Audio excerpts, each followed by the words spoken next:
Aki Sodi mencabut keris eluk 7, diasapi dengan kemenyan, lalu ditusukkan ke boneka pocong tepat di bagian tengah, sambil terus membaca mantra. Dan tangannya pun bergetar, seolah berusaha menahan energi kuat yang keluar dari kerisnya. Coba kalian lihat perutnya. Baru sadar yang lain kalau perut Anang membesar. Ketika disingkapkan bajunya, terlihat jelas perut Anang seperti orang yang busung. Perut itu seolah mau meledak. Semua orang pun yakin memang Anang kena kiriman telur.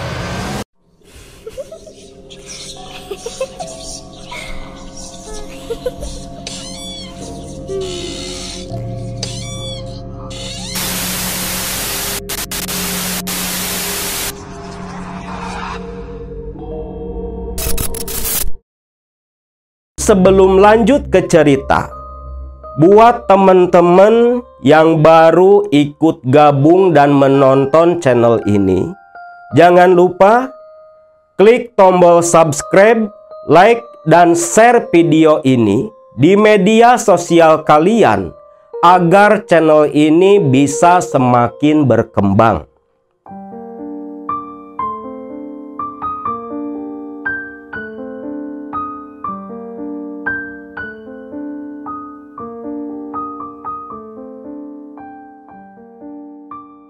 Assalamualaikum warahmatullahi wabarakatuh. Teluh werejit, sejenis teluh atau santet yang sangat terkenal di daerah Jawa Barat. Teluh yang mengakibatkan si korban sakit yang teramat sangat di bagian perut, dengan ciri perut membesar dan keras. Bahkan tak jarang seperti ada benda hidup di permukaan kulit perut ketika si korban terkena kiriman teluh werejit. Kisah kali ini adalah pengalaman dari Kang Anang, mantan TKI di Arab Saudi, di mana dulu sepulangnya Kang Anang di Arab Saudi, Kang Anang ini membangun usaha, membuat rumah dari hasil dia bekerja, yang tak sangka hal itu membuat iri orang paling kaya di kampungnya, yang mengakibatkan akibat keirian hatinya itu, si orang kaya ini tega mengirim teluh untuk melenyapkan Anang agar kekayaannya tidak tersaingi. Beberapa puluh tahun yang lalu, Anang, seorang pemuda warga Sukatani, sebuah desa di daerah Jawa Barat. Desa Sukatani sesuai dengan namanya merupakan salah satu desa penghasil padi. Bahkan hampir semua warga di sana merupakan seorang petani. Saat itu Anang baru saja selesai lulus dari pesantren tempat dia menimba ilmu. Awalnya Anang ingin mencoba membantu kedua orang tuanya bekerja di sawah. Namun, selepas beberapa tahun, Anang merasa tak ada kemajuan. Ditambah lagi, Anang sudah mempunyai seorang istri, yang tentunya biaya hidup Anang dan istrinya pun begitu besar. Hasil dari tani tak cukup untuk memenuhi kebutuhan mereka. Di kampung Sukatani sendiri, itu banyak juga tetangga-tetangga Anang yang memilih bekerja ke luar negeri, baik perempuan ataupun laki-laki. Ada yang di Timur Tengah, Hong Kong, Taiwan, dan yang lainnya. Anang berbekal kepasihan dia dalam bahasa Arab, hasil mesantren dulu, dia pun akhirnya nekat merantau menjadi seorang TKI kerja di Arab Saudi. Di Arab Saudi, Anang pun menjadi seorang supir pribadi. Di situ, Anang bekerja begitu keras. Kontrak pertama selama 3 tahun saat itu. Anang karena keuletannya, kesolehannya, dan dia yang begitu rajin ibadah, mendapatkan nilai plus di mata sang majikan. Anang begitu kepake, begitu disukai sama majikannya. Majikannya pun begitu royal kepada Anang, sering ngasih uang tips di luar gaji yang sudah cukup besar. Uang gaji itu pun dia kirim sebagian untuk biaya hidup sang istri. Di akhir tahun ketiga di kontrak pertama, Anang pun izin cuti pulang ke Indonesia. Kembali ke Sukatani, melepas rindu dengan istrinya. Istrinya Anang yang bernama Kumala adalah seorang santri juga dari pesantren yang sama. Lalu Anang kembali ke luar negeri, menandatangani kontrak yang kedua, 3 tahun juga. Namun di akhir masa kontrak yang kedua ini, Anang berniat ingin berhenti bekerja, memilih merintis usaha di kampung karena uang yang dia tabung sudah cukup besar. Waktu itu pun sebelum Anang pulang ke Indonesia, Anang minta izin ke sang majikan untuk umroh terlebih dulu. Majikannya memberikan izin, bahkan membiayai semuanya. Selesai umroh, ketika berpamitan dengan majikan sebelum berangkat ke bandara, di situ Anang ditanyai kembali, apa Anang serius tak mau lagi bekerja? Bahkan ditawari gaji lebih besar. Tapi Anang bersikeras ingin tinggal lagi di Indonesia, meniti hidup dengan sang istri sambil merawat ibunya yang sudah cukup tua. Bahkan Anang pun cerita, dia berniat mau buka usaha di kampungnya. Nah, majikannya mendengar Anang mau buka usaha di Indonesia, itu ngasih uang buat modal. Nominalnya pun gak main-main. Kalau dirupiahkan, itu hampir 100 juta lebih. Anang sempat tak percaya ketika si majikan bilang uang sudah ditransfer ke rekeningnya. Tapi begitu dicek, betul lah, uang memang masuk. Anang pun begitu berterima kasih kepada majikannya. Perpisahan yang cukup mengharukan pun terjadi. Anang sampai diantar ke bandara oleh keluarga sang majikan. Singkat cerita, sepulangnya Anang ke Indonesia, ke kampungnya di Sukatani, Anang yang memang tak memberi kabar kepada sang istri kalau dia akan pulang, betul-betul menjadi kejutan. Istrinya sampai berdiri melongo tak percaya ketika Anang berdiri tersenyum di depan rumah mereka. Tangis haru pun pecah. Suami istri yang belum punya anak ini berpelukan begitu erat, lalu masuk ke dalam rumah melepas rindu 3 tahun tak bertemu. Hari demi hari berlalu. Sepanjang 5 hari semenjak pulang, Anang hanya menghabiskan waktu bersama istrinya. Nah, waktu itu hari Minggu, Anang dan Kumala istrinya berniat mau berkunjung ke rumah sang ibu karena mendengar kabar kalau bapaknya Anang sakit. Naik motor mereka berdua berboncengan. Namun ketika sampai di dekat rumah sang ibu, Anang heran.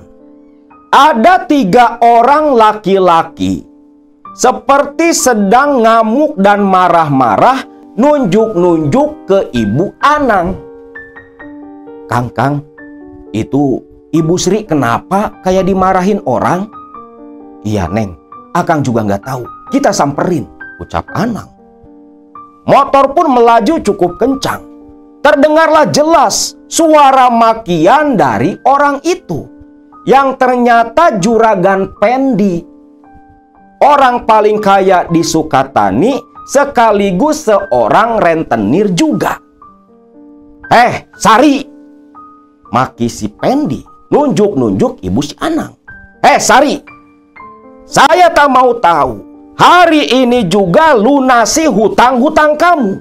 Kalau tidak, rumah kamu ini akan saya sita. Sudah tak ada waktu lagi. Mendengar itu, Anang pun kaget. Anang tak menyangka ibu bapaknya sampai berhutang ke rentenir. Karena selama ini ibu bapaknya Anang tak pernah cerita. Bahkan ketika dikirim uang lewat sang istri, selalu menolak. Mendengar itu, Anang pun naik pitam, tak terima ibunya dimaki-maki. Sebentar Juragan. Kamu. Baguslah. Mumpung kamu ada. Ini nih, ibu sama bapakmu punya hutang gak dibayar sampai sekarang. Ya Allah ya Robi, Pak, mohon maaf Pak. Kalau masalah hutang, itu urusan saya saja Pak. Berapa hutang ibu? Tapi Bapak jangan maki-maki ibu saya Pak. Alah, emang kamu sanggup bayar? Hutang ibumu ini besar. Berapa Pak? Berapa hutang ibu saya? Sedangkan Bu Sari dipeluk oleh Kumala sambil menangis.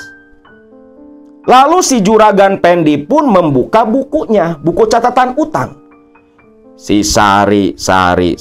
Nih, hutang ibu kamu semuanya 30 juta. Sanggup bayar nggak kamu? Saya mau bayar hari ini juga. Kalau nggak dibayar, ini rumah saya sita. Nah, 2 bodyguardnya udah gini-gini nih. Udah siap-siap mau eksekusi rumah. Mendengar jumlah nominal uang hutang 30 juta, Bu Sari kaget. Loh, Juragan, bukannya hutang saya cuma 5 juta? Iya, itu cuman pokoknya. Ini sama bunganya. Kan 6 bulan kamu nggak bayar. Gimana, Anang? Sanggup bayar nggak? Ucap si Pendi. Sudah Juragan. Hari ini juga saya bayar. Mana nomor rekening Juragan? Biar saya kirim, ucap si Anang. Awas saja. Kalau hari ini tak bayar, saya tunggu sampai sore. Ini rekening saya, ucap si rentenir. Tunggu saja Juragan. Sekarang juga saya mau ke bank. Saya bayar semuanya, ucap Anang. Lalu Juragan Pendi sambil meludah berbalik pergi meninggalkan Anang, ibu dan istrinya. Lalu Anang pun sampai meminta maaf ke sang ibu. Dia merasa lalai sebagai anak tak bisa membantu ibunya. Bukan salahmu Nang, bukan salahmu. Ini ibu karena nggak mau bikin repot kalian berdua. Waktu bapakmu sakit, ibu perlu uang buat berobat, pinjam ke Juragan Pendi. Maafkan ibu nak, kamu harus bayar hutang ibu dan bapak dengan bunganya yang begitu besar. Gak apa-apa Bu, gak apa-apa. Bapak di mana Bu? Bapakmu lagi istirahat di dalam. Nah, singkat cerita, Anang dan Kumala pun langsung ke dalam rumah. Kumala disuruh menemani ibu dan bapaknya, sedangkan Anang langsung mengendarai motor menuju ke bank untuk mentransfer uang ke rekeningnya Juragan Pendi. Selepas uang ditransfer, bukti transfer pun langsung Anang bawa menuju rumah Juragan Pendi. Juragan Pendi walau sudah dibayar hutangnya, tapi tetap menyepelekan Anang, bahkan sempat menghina. Tapi Anang tidak terlalu memperdulikan. Yang penting hutang ibu bapaknya sudah lunas, barulah Anang melanjutkan rencana dan niatnya, merenovasi rumah dan mulai merintis membangun usaha. Anang ini berniat mau bikin toko sembako yang komplit dan besar, karena kebanyakan di Sukatani cuma warung-warung kecil. Nah, dalam waktu 6 bulan pasca kejadian waktu di rumah bapaknya, rumah sudah selesai direnov. Rumah yang tadinya begitu sederhana jadi rumah yang cukup mewah. Bahkan di samping rumah sudah berdiri pula bangunan toko sembako lengkap dengan semua kebutuhan pokok. Hari itu Anang mengundang para tetangga, termasuk kawan-kawannya dulu sewaktu di pesantren, datang ke rumah untuk menghadiri acara syukuran. Nah, kabar tentang Anang yang punya rumah mewah lebih bagus dari rumah orang-orang di Sukatani, bahkan mengalahkan kemewahan rumah si Pendi, itu membuat Pendi iri, tak suka ada orang yang berani menyaingi kekayaannya. Waktu itu Pendi dan istrinya Iin itu sedang duduk di depan rumah. Mereka gibah tentang si Anang. Kang, ini nggak bisa dibiarin, Kang. Berani-beraninya si Anang nyaingin kita, Kang. Dia sudah bangun rumah mewah, punya toko sembako juga, Kang. Gak bisa dibiarin, Kang. Saya tak suka loh, Kang, ada orang yang menyaingi kekayaan kita. Terlebih lagi, katanya si Anang suka bantu orang yang pinjam duit juga. Orang-orang sekarang yang lagi butuh malah larinya ke Anang, karena Anang gak pakai bunga, Kang. Usaha Akang bisa hancur, Kang. Kurang ajar memang si Anang. Jangan main-main sama Pendi. Belum tahu saja dia siapa Pendi. Tenang saja, Bu. Biar urusan si Anang nanti Bapak yang bereskan. Tunggu kabar saja. Bapak nanti mau nemuin si Aki Sodik. Biar Aki Sodik yang ngurus si Anang. Aki Sodik? Aki Sodik dukun suka miskin? Iya, si Aki itu yang sering bantu kita dulu, Bu. Besok Bapak mau nemuin Aki Sodik. Biar si Anang dilenyapkan. Kalau si Anang mati, gak ada lagi yang bisa menyaingi kita. Itu ucapan Pendi. Singkatnya, di tengah Pendi dan istrinya Iin yang sedang berniat mau minta bantuan Aki Sodik seorang dukun, Anang di rumah itu sedang ngadain acara syukuran. Tawasulan, baca Al-Quran, berdoa bersama-sama. Lalu semua orang pun menikmati hidangan yang Anang dan Kumala sediakan.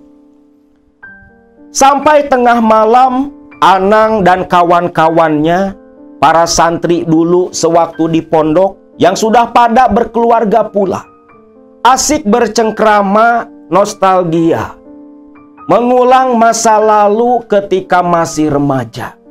Di antara para santri atau mantan santri yang berkumpul di situ, ada seorang kawan Anang yang bernama Arifin. Arifin ini santri yang paling dekat dengan Anang. 6 tahun di pesantren tinggal di kobong yang sama. Sudah seperti saudara dua orang ini. Anang pun kagum sama si Arifin, karena Arifin sudah mempunyai sebuah madrasah kecil, tempat di mana Arifin mengajarkan ilmu-ilmu agama, mengajar anak-anak ngaji, ilmu yang dulu didapat sewaktu mondok. Di situ pun Anang menyatakan kesediaannya sedikit membantu untuk operasional madrasahnya si Arifin. Jam 2 baru pada bubar nih kawan-kawan Anang, satu persatu berpamitan. Esok paginya Pendi betul-betul menunaikan rencananya, ditemani dua anak buahnya. Pendi pun mengendarai mobil langsung menuju ke desa Sukamiskin. Yang dituju adalah kediaman Aki Sodik. Sesampainya di Sukamiskin, karena memang jalan ke rumah Aki Sodik tak bisa dilalui mobil, Pendi pun menyuruh dua anak buahnya menunggui mobil. Sedangkan Pendi sendiri menyewa seorang ojek yang mengantarkan dia ke rumah Aki Sodik. Singkatnya, sampai di sebuah rumah yang cukup sederhana, berada di ujung desa. Jalannya masih jalan batu. Ketika sampai di situ, Pendi yang sudah terbiasa menemui Aki Sodik langsung beruluk salam. Pintu dibuka, Aki Sodik pun tersenyum. Kamu toh Pendi? Masuk. Iya Ki. Pendi masuk ke dalam. Duduk di kursi kayu berhadapan dengan Aki Sodik. Lantas Pendi pun langsung menyatakan tujuannya. Begini Ki, saya mau minta bantuan Aki. Bantuan apa lagi? Bukannya kamu sekarang sudah jadi orang kaya? Bukan itu Ki, bukan. Maksud saya Ki, saya ini sakit hati sama seseorang Ki. Dan saya tak rela orang itu hidup di langit yang sama dengan saya Ki. Saya minta Aki untuk melenyapkan dia Ki. Oh, kamu minta Aki buat neluh orang itu? Iya Ki. Kirim teluh Ki. Siksa dulu dia, baru bikin mati Ki. Bisa. Bisa. Tapi biayanya tak sembarangan. Cukup besar. Berapa Ki? Berapa biayanya Ki? Untuk melenyapkan nyawa, Aki minta 20 juta cash. Dan ada syarat lainnya. Syarat apa lagi Ki? Kau bawalah tanah bekas telapak kakinya si korban. Siapa namanya? Anang Ki. Anang. Ya, bawa bekas telapak kaki si Anang. Maksud Aki, bagaimana Ki? Tanah yang bekas diinjak si Anang, bawa kemari. Cukup satu kepal saja. Itu untuk media Aki ngirim teluh ke si Anang. Baik Ki, baik. Besok saya nyuruh anak-anak nganterin tanah itu. Untuk sekarang, saya bayar dulu jasa Aki. Ucap si Pendi. Ini Pendi tak main-main dia. Niat betul mau lenyapin si Anang. 20 juta cash dia berikan ke Aki Sodik. Dan besok, Pendi bakal nyuruh anak buahnya buat nyerahin tanah bekas injakan kaki si Anang. Aki Sodik pun hanya tertawa. Lantas Pendi pun pamitan. Singkat cerita, esok paginya, anak buah si Pendi sesuai perintah sang majikan berpura-pura menuju ke warung sembakonya si Anang, belanja rokok. Padahal yang mereka incar adalah tanah bekas telapak kaki si Anang. Waktu itu yang melayani Kumala, istrinya Anang. Kebetulan Anang pun baru keluar dari rumah menuju ke toko sembako. Selepas membayar rokok, mereka berdua yang tadi memperhatikan langkah kaki Anang sembunyi-sembunyi menuju ke halaman Anang, pura-pura menjatuhkan rokok sambil mengambil tanah bekas yang tadi diinjak sama Anang. Lalu buru-buru menuju rumah Pendi. Tengah hari, tanah itu pun langsung diantar ke rumah Aki Sodik. Selepas memberikan tanah, Aki Sodik pun meminta Pendi untuk tinggal di rumah malam itu, agar Pendi bisa menyaksikan langsung bagaimana Aki Sodik mengirim teluh werejit kepada si Anang. Pendi pun menurut. Dua anak buahnya berjaga di luar. Malam itu, jam 10 malam, Aki Sodik menggunakan tanah bekas injakan kaki Anang, dibalut oleh kain kapan, diikat seperti ikatan pocong di tempat kamar ritual di rumahnya, disaksikan langsung oleh Pendi.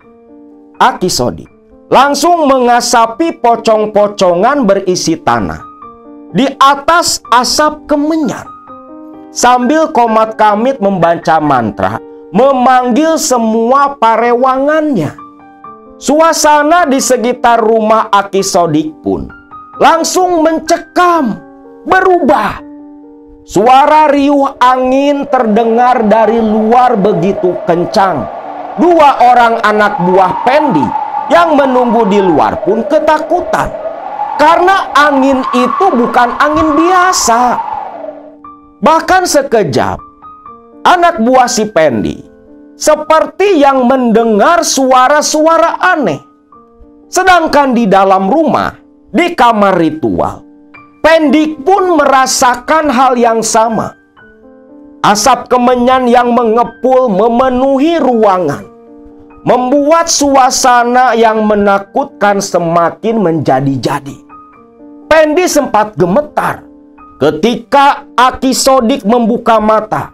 Pandangan matanya begitu tajam, seperti bukan Aki Sodik. Lalu Aki Sodik mencabut keris eluk 7, diasapi dengan kemenyan, lalu ditekan ke boneka pocong tepat di bagian tengah, sambil terus membaca mantra. Dan tangannya pun bergetar, seolah berusaha menahan energi kuat yang keluar dari kerisnya. Pendi menyaksikan itu semua sambil tersenyum. Dalam hati, kau Anang, kau akan mati tersiksa. Salah siapa berani menyaingi saya? Sedangkan di Sukatani, di rumahnya Anang, malam itu Anang dan Kumala istrinya yang sedang hamil 5 bulan langsung menutup toko sembako mereka karena malam sudah larut. Namun aneh, ketika menutup toko sembako, langit yang memang sudah gelap malah semakin pekat. Sampai-sampai bulan saja tak terlihat.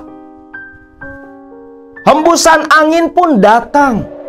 Duh, Neng, kayaknya mau hujan ya, Neng? Iya, Kang. Padahal kan masih musim kemarau. Ya sudah, kita cepat masuk. Takut hujan lebat. Sebaiknya kita tidur, ajak si Anang. Kumala pun ngintil di belakang. Mereka masuk ke dalam rumah. Kumala langsung menuju ke kamar sambil mengelus-ngelus perutnya yang sudah membesar. Anang pergi ke kamar mandi untuk mencuci kaki. Namun baru saja keluar dari pintu kamar mandi, baru beberapa langkah berjalan, ada seperti angin yang menabrak tubuh Anang. Seketika Anang pun terjatuh, berteriak kesakitan, memegangi perutnya yang terasa seperti dan diiris-iris dari dalam. Tentunya teriakan Anang membuat Kumala kaget. Kumala pun lari keluar dari kamar, dan ketika melihat Anang gulang-guling di atas lantai, merintih terus kesakitan sambil memegangi perutnya, Kumala pun berteriak, "Kang, Akang kenapa, Kang? Aduh, Neng, perut Akang, Neng, sakit, Neng, sakit," teriak Anang. Nah, baju Anang tersingkap. Pandangan mata Kumala tertuju ke permukaan perut Anang. Kumala berteriak sampai menutup mulut tak percaya. Di perut suaminya seperti ada benda yang bergerak-gerak.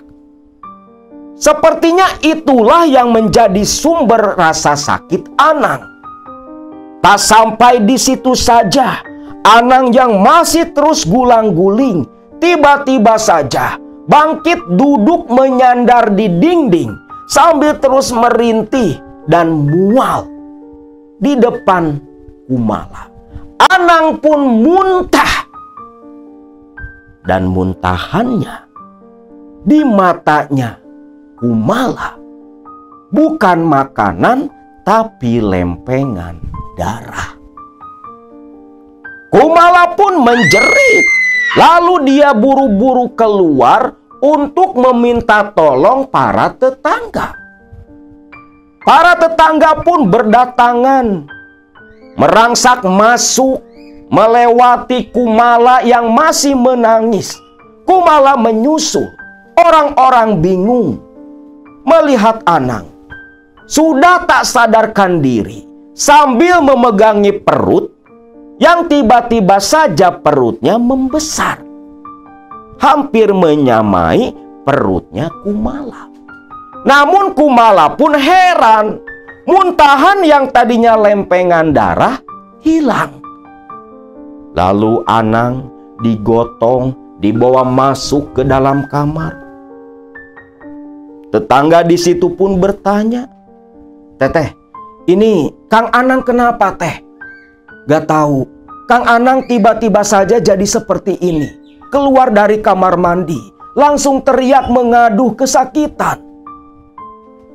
Waduh, ini kenapa ya, Jangan-jangan ada yang ngirim teluh sama Kang Anang, celetuk seorang warga. "Ah, masa iya Kang Anang kena teluh? Coba kalian lihat perutnya." Baru sadar yang lain kalau perut Anang membesar.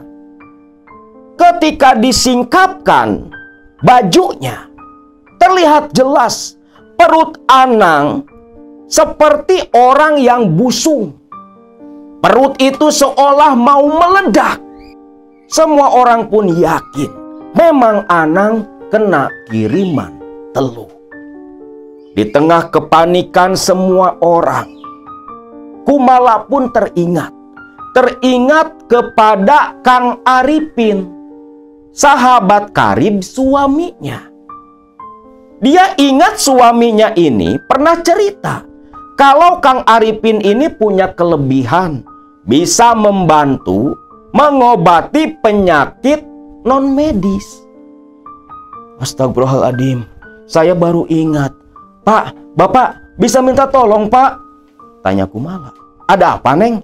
"Pak, tolong jemput teman suami saya, Kang Arifin." "Kang Arifin? Kang Arifin mana, Neng?" "Itu, Pak, Kang Arifin yang punya madrasah di kampung sebelah, Pak. Tolong bawa Kang Arifin ke sini," ucap Kumala. Baik, Neng. Bapak sekarang juga berangkat ke sana." Lalu dua orang tetangga naik motor pergi menuju ke tempat tinggalnya Arifin. Sedangkan di rumah Aki Sodik terdengar suara tawa dari Pendi, Aki Sodik, si dukun Teluh, dan 2 anak buah Pendi. Tuh, sudah Aki lakukan. Sekarang Jang Pendi pulang. Jang Pendi bisa lihat sendiri nanti di Sukatani. Si Anang pasti tumbang. Jangan takut. Aki akan melenyapkan si Anang nanti selepas 1 minggu disiksa dengan penyakit di tubuhnya. Pendi pun menyeringai, puas dengan cara kerjanya Aki Sodik. Lalu diiring 2 anak buahnya, Pendi pun pamitan dari rumah si dukun. Singkat cerita, sedangkan Arifin yang dijemput tetangganya Anang ternyata tak ada di tempat, sedang mengisi pengajian. Baru pulang esok paginya. Maka mau tak mau, beberapa orang tetangga pun akhirnya bergadang menunggu Anang siuman sambil menjaga Kumala, takut terjadi apa-apa. Bahkan ibu bapaknya Kumala, ibu bapaknya Anang, semua pun ada dan tinggal di rumah Kumala. Setibanya Pendi di Sukatani, Pendi pun sengaja mengambil jalan memutar lewat di dekat rumah Anang. Melihat banyak orang berkerumun di halaman rumah Anang, Pendi ngutus anak buahnya buat nanyain ada apa. Anak buahnya pun turun. Mendengar kabar kalau si Anang tumbang dengan perut yang membusung, bahkan belum sadarkan diri juga. Anak buah si Pendi itu pun tersenyum, langsung masuk ke dalam mobil laporan ke Pendi. Pendi pun menahan tawa, buru-buru pulang ke rumah. Sampai di rumah, dia langsung memberi kabar ke Iin, istrinya. Iin pun bersuka cita. Subuh itu, di tengah orang-orang yang sedang berduka di rumah Anang, Pendi, Iin, dan 2 anak buahnya malah berpesta pora sambil minum-minum merayakan keberhasilan Aki Sodik mengirim teluh warejit kepada Anang. Sambil tertawa-tawa, Pendi berkata kepada Iin, istrinya, "Bentar lagi si Anang mati. Kita tonton dan lihat saja. Kalau si Anang mati, kita syukuran sekalian, Bu," ucap si Pendi. Tak mereka sadari, di tengah mereka yang mabuk dan ngomong seperti itu, Imas, pembantu mereka, mendengarkan dari dapur. Imas tak menyangka sekejam itu juragan Pendi karena iri hati tega mengirim teluh kepada Anang.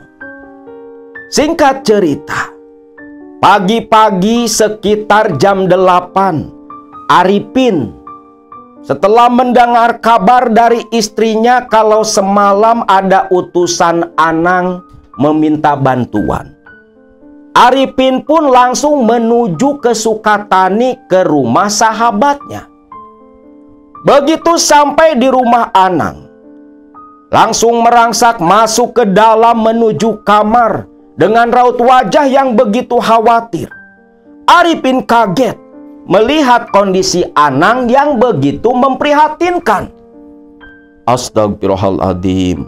Teh Kumala, ini Kang Anang teh kenapa? Kemarin juga kan sehat-sehat aja." Kumala pun cerita sesuai apa yang dia ketahui semalam.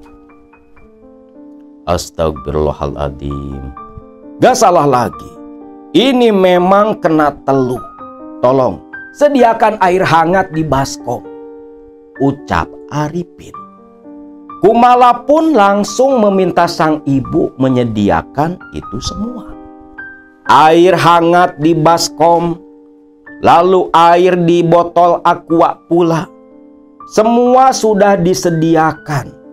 Lantas Kang Arifin meminta Kumala dan semua orang menunggu di luar. Pintu dia tutup rapat. Lalu Kang Arifin merogoh tas, mengambil buhur. Langsung dia bakar. Ketika buhur mengepul, aroma wangi gaharu pun tercium sampai keluar kamar. Arifin pun mulai membantu mengobati Anang. Anang masih belum siuman. Namun di tengah Arifin yang sedang bertawasul, lalu membaca ayat-ayat suci Al-Quran, pelan-pelan terdengar samar suara lenguhan dari Anang. Arifin pun lantas membuka mata, melihat ke arah Anang yang mulai membuka matanya, menggerakkan kaki dan tangannya. Yang keluar pun adalah rintihan kesakitan. Anang menoleh terkejut, ada Arifin sahabatnya. "Pin, tolong Pin, tolong," ucap Anang. "Insya Allah, kau tenanglah. Tenang, pejamkanlah matamu. Ucapkan kalimat la ilaha illallah di dalam hati. Akan kubantu untuk mengeluarkan teluh yang bersarang di perutmu," ucap Arifin. Anang pun menurut. Dia tutup mata, lalu terus mengulang kalimat tahlil la ilaha illallah di dalam hati. Arifin lantas berdiri, mencelupkan tangan ke air hangat yang sudah dia doakan, yang sudah dia taburi pula dengan garam. Tangan yang basah dengan air garam yang hangat. Lalu Arifin letakkan di atas perut Anang yang membusung. Sambil memejamkan mata, kontak langsung terjadi. Ada benturan energi yang hampir membuat Arifin muntah. Arifin bertahan. Dia terus membaca ayat-ayat ruqyah, sambil dalam hati memohon pertolongan kepada Allah. Rintihan rasa sakit semakin menjadi-jadi. Perut busung Anang seolah menjadi medan tempur antara kekuatan ayat-ayat suci dengan kekuatan teluh warajit kiriman Aki Sodik. Arifin tak menyerah walau keringat sudah membanjir, baju sudah basah kuyup. Arifin terus mengulang ayat-ayat suci Al-Quran sampai Anang mulai berhenti meronta, mulutnya terbuka. Lalu seperti ada hembusan angin yang keluar, disertai suara kentut dari bawah Anang. Dan seketika rasa sakit pun hilang. Hanya menyisakan busung di perut. Cuman sudah tak menyakiti Anang lagi. Arifin pun bernapas lega. "Alhamdulillah. Nang, gimana perasaan kamu sekarang?" "Alhamdulillah. Cuman badan masih lemas," ucap Anang. Sebentar. Arifin pun langsung mengambil air aqua yang sudah didoakan. Lalu dia teteskan ke air itu minyak ekstrak bidara, tetesan madu, dan minyak zaitun. Lalu diminumkan ke Anang. "Nang, minumlah." Anang menurut. Air di aqua pun langsung diminum. Selepas itu, Anang disuruh menyandar di ranjang. Arifin mendekat dan kembali duduk, meletakkan tangan di perut busungnya Anang. Sambil memejamkan mata, lalu Arifin menarik napas. Matanya terpejam. Lalu Arifin mulai membaca sesuatu dengan napas yang tertahan di dada. "Kulhu dergo balik, nuju leput kenokang iyo balio, iyo balio, iyo balio. Balik kersaning Allah, la ilaha illallah." Itulah doa yang diucapkan oleh Arifin. Itu yang disebut doa kulhu dergo balik, yang biasa digunakan untuk memulangkan sejenis ilmu sihir. Anang pun langsung menjerit. Menjerit berteriak sampai teriakannya terdengar keluar. Anang merasa ada sesuatu dari bagian perut merangsang ke atas, memaksa Anang membuka mulut seolah meronta ingin keluar. Selepas berteriak, Kumala serta kedua orang tuanya dan orang-orang yang ada di rumah si Anang langsung merangsek ke arah pintu. Jeritan Anang terhenti. Arifin tersenyum, lantas membuka pintu. Kumala menyerbu ke arah sang suami yang sudah siuman, menangis sambil memeluk Anang. Sudah, semua sudah selesai. Nanti pun perut si Anang akan kempes seperti biasa. Sihir sudah dikeluarkan. Semoga saja berbalik ke orang yang mengirim, ucap Arifin. Selepas itu Arifin pun langsung ke ruang tamu, ditemani oleh kedua orang tua Kumala dan Anang. Orang-orang di situ ingin menyaksikan, ingin mendengar dan mengetahui, betulkah Anang terkena teluh? Di situ Arifin pun menjelaskan. Namun ketika ditanya siapa yang mengirim teluh, Arifin hanya menggelengkan kepala. Wallahu alam tentang siapa-siapanya yang mengirim teluh.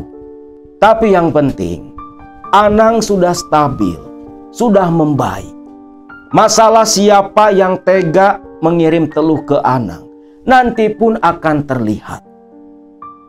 Biarkan saja, anggap saja ini semua bentuk ujian dari Allah Subhanahu wa Ta'ala. Kedua orang tua Anang dan Kumala pun paham, berterima kasih kepada Arifin yang sudah mau membantu Anang. Singkat cerita, Arifin pun pulang.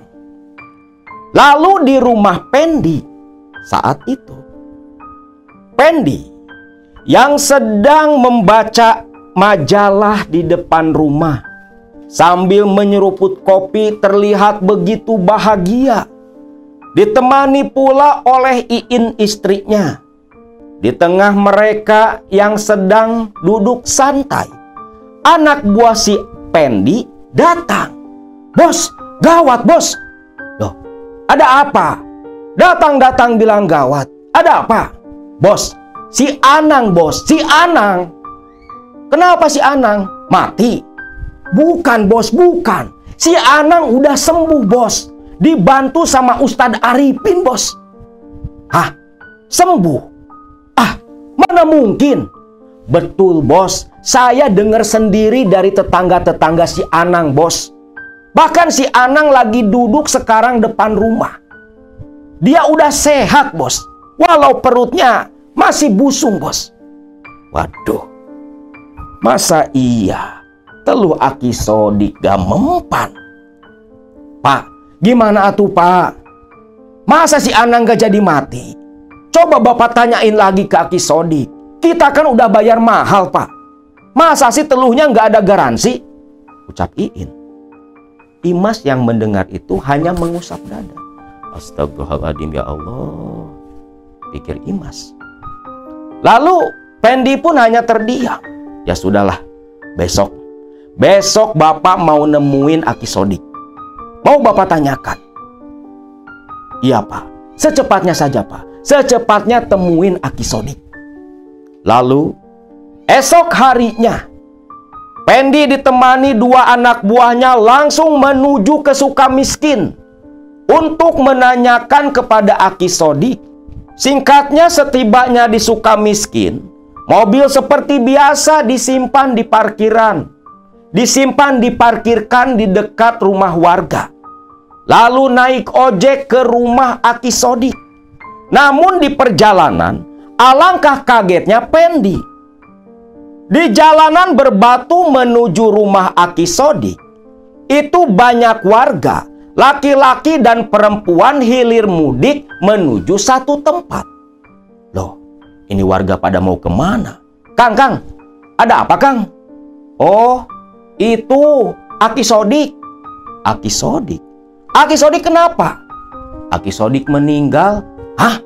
Meninggal? Pikir Pendi. Mang, buru-buru Mang, nyuruh tukang ojek. Motor pun melaju semakin kencang. Warga pun menyingkir. Setibanya tepat di depan rumah Aki Sodik, betullah orang-orang yang tadi berlalu lalang ternyata habis ngelayat.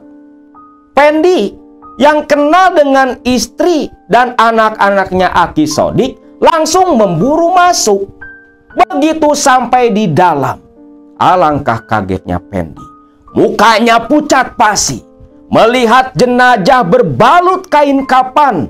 Jenazah Aki Sodik yang kurus kering, tetapi di bagian perutnya membusung. Bahkan kain kapan yang putih bersih itu bercampur dengan. Pendi langsung bertanya ke istri Aki Sodik. Sambil terseduh-seduh menangis, istrinya Aki Sodik mengatakan kalau semalam Aki Sodik yang sedang tertidur berteriak begitu kencang sampai membuat istrinya itu lari keluar dari kamar menuju ke kamar ritual Aki Sodik. Aki Sodik sudah tergeletak kejang-kejang. Mulutnya mengeluarkan darah, matanya melotot ketakutan, perutnya membusung, lalu dari bagian udel keluar darah berbau begitu busuk. Pendi pun terdiam. Yakinlah dia, sepertinya Arifinlah yang sudah mengembalikan Teluh kepada Aki Sodik. Akhirnya Pendi memberikan uang ke istri Aki Sodik, lalu pamitan pulang. Dalam hati dia begitu kecewa karena sudah keluar uang cukup besar untuk membayar jasa Aki Sodik. Si ojek pun langsung kembali membonceng Pendi kembali menuju ke tempat parkir. Dengan muka yang ketus penuh kecewa, Pendi mengajak dua anak buahnya pulang kembali ke rumah mereka.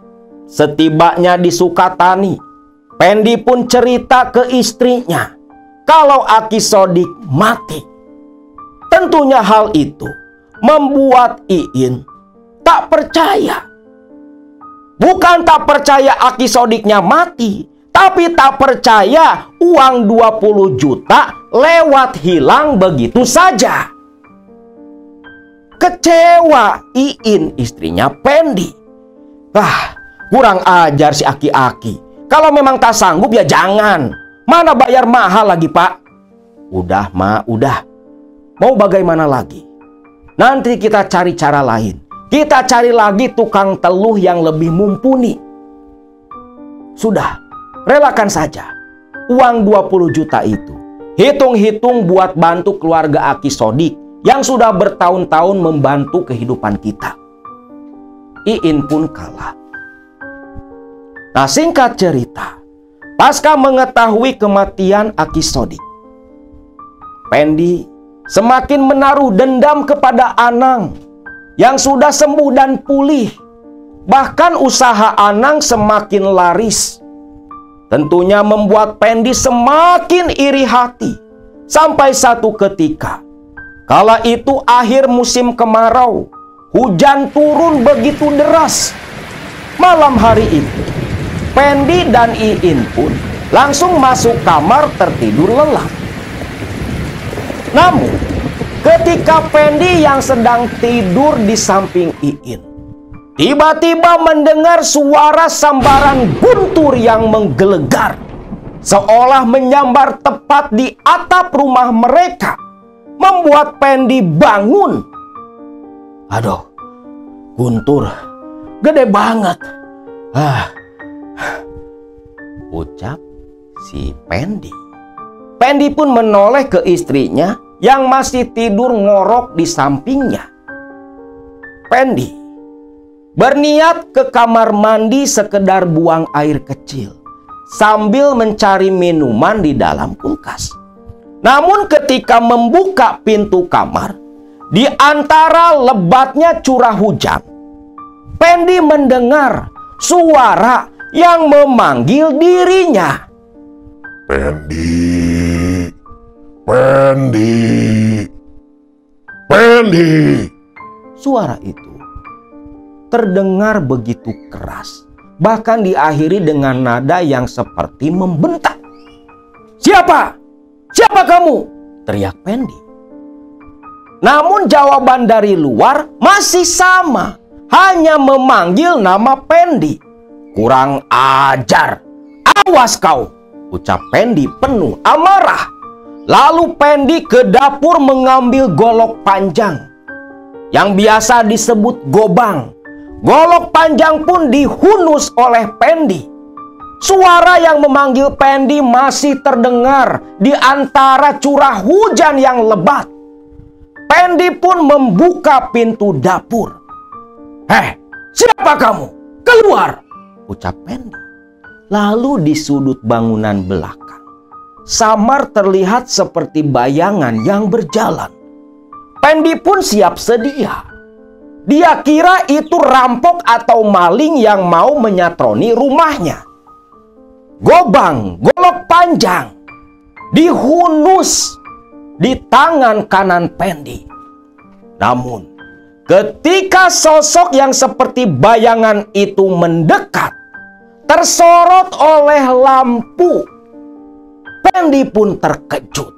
Karena sosok yang berjalan itu, yang terus memanggil namanya, adalah Aki Sodik.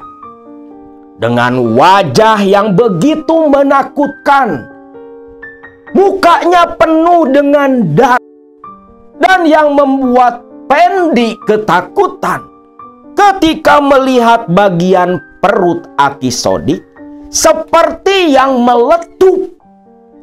Organ dalamnya, usus, ginjal, dan semuanya jatuh mengambai, meneteskan darah. Sambil melotot, berjalan mendekat ke arah Pendi. Pendi pun pelan mundur ke belakang sambil terus mengacungkan golok panjang. "Pergi, jangan mendekat, jangan mendekat," ucap Pendi. Pendi, matilah kau. Kau dan istrimu harus mati. Gara-gara kalian berdua, aku mati seperti ini. Sambil mengacungkan jari-jarinya, terus merangsek berjalan mendekat ke arah Pendi. Pendi tak terasa terus mundur sampai membentur dinding. Dia ketakutan, kakinya sudah gemetar, tangan yang memegang gobang pun seolah tak kuasa, sampai dibantu dengan tangan kiri menghalangi Aki Sodik yang mendekat, penuh amarah ingin membunuh Pendi. "Jangan, pergi, jangan mendekat. Tapi Aki Sodik seolah tak takut, terus merangsak berjalan mendekat ke arah Pendi. Lalu jari-jari Aki Sodik dengan kuku yang memanjang lantas langsung menuju ke batang leher Pendi. Pendi tercekik meronta ketakutan, meminta ampun, meminta tolong, dan terus berteriak sampai teriakan Pendi membuat Pendi bangun dari tidurnya. "Pak, Bapak kenapa?" ucap Iin yang terbangun. "Aduh, gak apa-apa, Bu. Bapak mimpi buruk, Bu. Aduh, kurang ajar. Udah mati masih juga repotin orang. Ada apa, Pak? Ada apa?" "Bu, Bapak mimpi didatangi Aki Sodik." Serem, Bu, serem," ucap Pendi. Iin pun mengernyitkan kening. Terkejut dia mendengar Pendi cerita mimpi didatangi Aki Sodik. Di tengah mereka yang saling pandang ketakutan, tiba-tiba Pendi dan Iin mendengar suara dari luar memanggil Pendi. Pendi pun langsung memeluk Iin ketakutan. Yakin betul dia, suara itu adalah suara Aki Sodik. Semalaman, sampai hujan reda di waktu subuh, Iin dan Pendi masih dalam posisi berpelukan dengan tubuh gemetar ketakutan. Sampai suara Aki Sodik hilang tak terdengar. Hari-hari pun berlalu. Satu ketika, saat itu jam 5 subuh, Pendi dan Iin sudah terbangun. Pendi pun menyuruh Imas pembantunya membuatkan secangkir kopi. Sedangkan Pendi dan Iin istrinya di ruang tamu lagi ngeloris utang-utang yang belum dibayar. Imas di dapur sedang mengocek kopi pesanan dua majikannya. Lagi bikin kopi, tiba-tiba, "Uy, aing ge hayang atuh kopi mah, panggieunkeun hiji." Imas pun menoleh. Kagetlah dia. Di belakang Imas ada sosok aki-aki dengan usus dan organ dalam berhamburan, mulut meneteskan darah, menyeringai meminta kopi. Imas pun berteriak, lari ketakutan ke ruang tamu. Pendi dan Iin pun bingung. "Loh, Mas, ada apa? Teriak-teriak kayak lihat setan." "Ih, Bapak, Ibu, ampun ada setan di dapur, Pak," ucap Imas. "Setan? Setan apa?" Imas pun cerita. Mendengar itu, Pendi dan Iin saling pandang. Wajah Pendi pun pucat pasi. Sadarlah dia, sepertinya setannya Aki Sodik datang ke rumah mereka. Tak cukup sampai di situ saja. Sore harinya, setelah subuh tadi Imas melihat sosok Aki Sodik. Giliran Iin. Iin, waktu itu jam 5 sore. Sore nih, bukan malam. Jam 5 sore, Iin mandi. Ketika Iin mandi, tiba-tiba pintu kamar mandi diketuk dari luar. "Ih, ada apa sih, Pak? Mama kan lagi mandi. Nantilah, tunggu dulu." Tapi pintu terus diketuk tiada henti. Bahkan makin lama makin kencang. "Ih, Bapak, nanti dulu atuh, Pak. Sebentar." Iin pun langsung meraih handuk. Dililitkan ke tubuh, pintu dibuka. Iin pun langsung teriak. Bukan Pendi yang mengetuk pintu, tapi sosok Aki Sodik. Iin pun langsung pingsan ketakutan. Teriakan Iin terdengar oleh Pendi dan Imas yang sedang menyapu di halaman. Pendi dan Imas pun lari ke kamar mandi. Kaget melihat Iin tergeletak di lantai kamar mandi. Langsung dibopong, dibawa masuk ke dalam. Ditidurkan di kamar. Imas dengan sigap mengambil minyak angin, mengurut-ngurut majikannya. Di tengah kebingungan dan kepanikan Pendi dan Imas, tiba-tiba pintu depan rumah mereka ada yang mengetuk sambil tak henti beruluk salam. "Mas, coba kamu lihat, siapa yang namu jam segini?" Iya, Pak. Iya." Imas lari. Begitu Imas membuka pintu, ada dua pemuda memakai kain sarung, baju koko, dan kopiah. "Loh, Ujang siapa? Mau ketemu siapa ke sini?" Mohon maaf, Ece. Ini betul rumahnya Pak Pendi? Rumahnya Neng Dewi?" "Iya, ini rumahnya Pak Pendi. Ada apa ya? Ujang dari mana?" "Ini, Bu, saya dari pesantren. Diutus sama Pak Kiai Nasir buat ngasih kabar ke Pak Pendi dan Bu Iin kalau Neng Dewi jatuh sakit." "Hah? Si Neng sakit?" "Iya, Bu," ucap dua orang itu, yang ternyata santri utusannya Kiai Nasir. Tempat di mana Dewi anak Pendi dan Iin mesantren. Jadi walaupun rentenir nih si Pendi, anaknya mah tetap aja dimasukin ke pesantren. Sejahat-jahatnya orang tua, tetap saja ingin punya anak yang soleh. Itulah yang terjadi kepada Pendi. Mendengar itu, Imas pun lari laporan. Pendi mendengar kalau Dewi anak semata wayangnya jatuh sakit di pesantren. Dia pun kaget, khawatir. Pendi yang walaupun seorang rentenir, tapi begitu menyayangi Dewi anak mereka. Lalu, dikarenakan Iin yang belum siuman, Pendi pun meminta Imas untuk menjaga Iin istrinya, sedangkan Pendi mengajak si dua santri untuk langsung ke pesantren. Di perjalanan, Pendi pun bertanya apa penyebab Dewi jatuh sakit. Namun kata si dua santri ini, menurut cerita teman sekobongnya Dewi, Dewi itu semalaman sehat-sehat aja.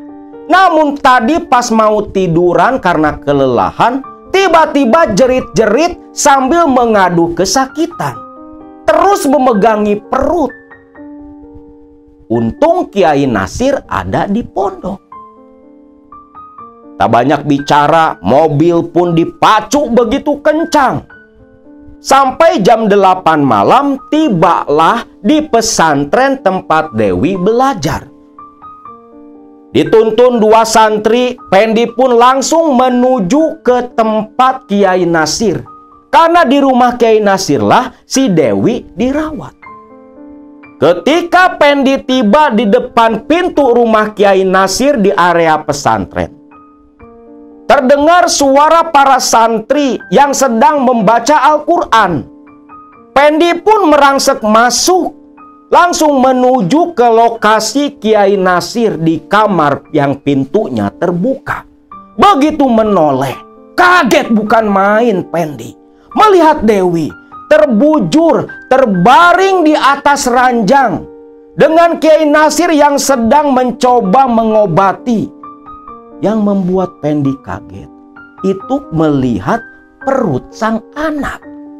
Perut anaknya busung. Pucat pasi seketika wajah Pendi. Satu hal yang terlintas di kepala Pendi, teluh ternyata bukan hanya berbalik ke Aki Sodik, tapi menyasar pula ke anak perempuannya. Mengetahui Pendi sudah datang, Kiai Nasir pun berhenti dan menyuruh para santri kembali mengaji. Kiai Nasir keluar mengajak Pendi ke depan untuk berbicara. Disitulah Kiai Nasir langsung menginterogasi Pendi. Pak Pendi, apa yang terjadi kepada Dewi? Itu ada hubungannya dengan pekerjaan Bapak.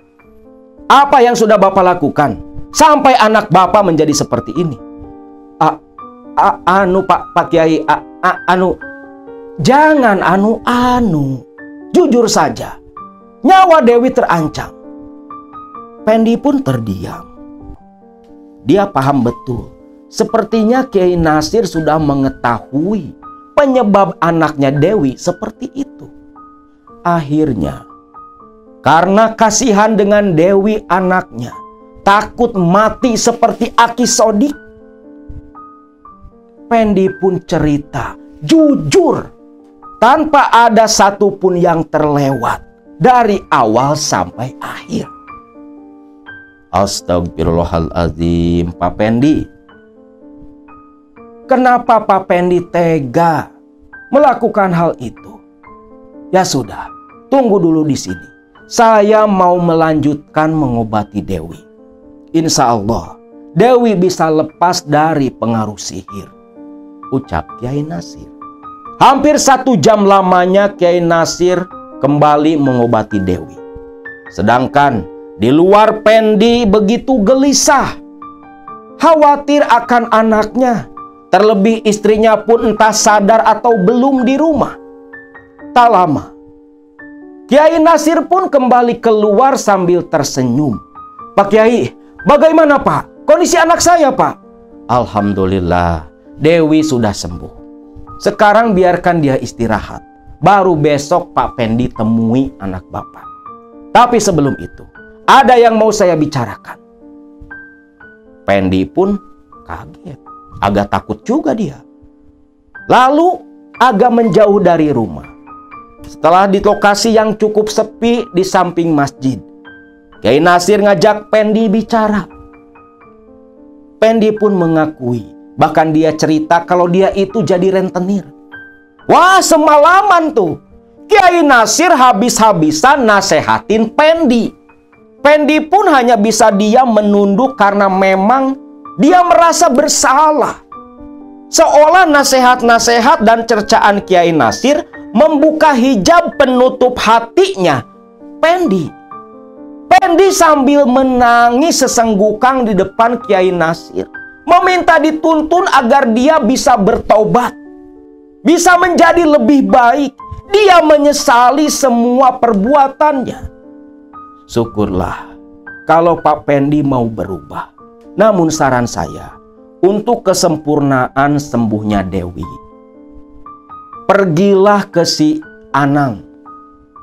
Minta maaf, akui semua kesalahan kamu, dan mintalah air doa ke si Anang agar Dewi sembuh total. Pendi pun menurut demi sang anak dan istrinya. Lalu setelah menemui Dewi dan menitipkan kepada Kiai Nasir, Pendi bawa mobil sendiri langsung pulang ke Sukatani, datang ke rumah Anang dengan penuh rasa malu sambil menunduk. Anang hanya bingung dengan tingkah laku Pendi yang tidak seperti biasanya. Lalu di dalam rumah disaksikan pula oleh Kumala, istrinya Anang. Pendi mengakui semua perbuatannya sambil menangis meminta maaf kepada Anang dan menceritakan apa yang terjadi kepada Aki Sodik, Dewi anaknya yang sekarang di pesantren, dan Iin yang masih di rumah, entah sudah siuman atau masih pingsan. Anang pun berbesar hati, toh dia sudah sembuh. Lalu sesuai permintaan Kiai Nasir, Pendi meminta air doa kepada Anang. Anang pun mengabulkan. Air doa pun diberikan kepada Pendi. Pendi langsung menuju ke rumah. Dia senang, ternyata istrinya sudah siuman. Pak, bagaimana Dewi, Pak? Tenanglah, ikutlah Bu, kita ke pesantren sekarang juga. Mas, kamu ikut juga? Iya Pak. Imas, Iin, dan Pendi bersama-sama kembali menuju ke pesantren Kiai Nasir. Air diserahkan ke Kiai Nasir, diminumkan ke Dewi. Yang padahal sebenarnya tanpa Pendi nemuin Anang meminta maaf, sebenarnya Dewi sudah sembuh. Cuman itu semua memang siasatnya Kiai Nasir agar si Pendi menyelesaikan hak adami kepada Anang agar bisa mendapat pengampunan. Karena kalau dosa yang hubungannya dengan sesama manusia itu bukan hanya selesai dengan tobat kepada Allah saja, tetap harus meminta maaf kepada yang bersangkutan. Selepas itu, walau semalam sudah dicerca dengan ribuan nasihat, Pendi dan istrinya kembali habis-habisan dinasehati pula. Dan di depan Dewi anaknya, di depan Imas, di depan Kiai Nasir, Iin dan Pendi bertobat, meminta dituntun agar bisa menjadi orang yang baik. Nah, itulah kisah tentang Teluh Warjib yang berakhir begitu indah, membuat sadar orang yang tertutup hatinya dan hancurnya lenyap satu bibit anak-anak iblis dukun Teluh Aki Sodik.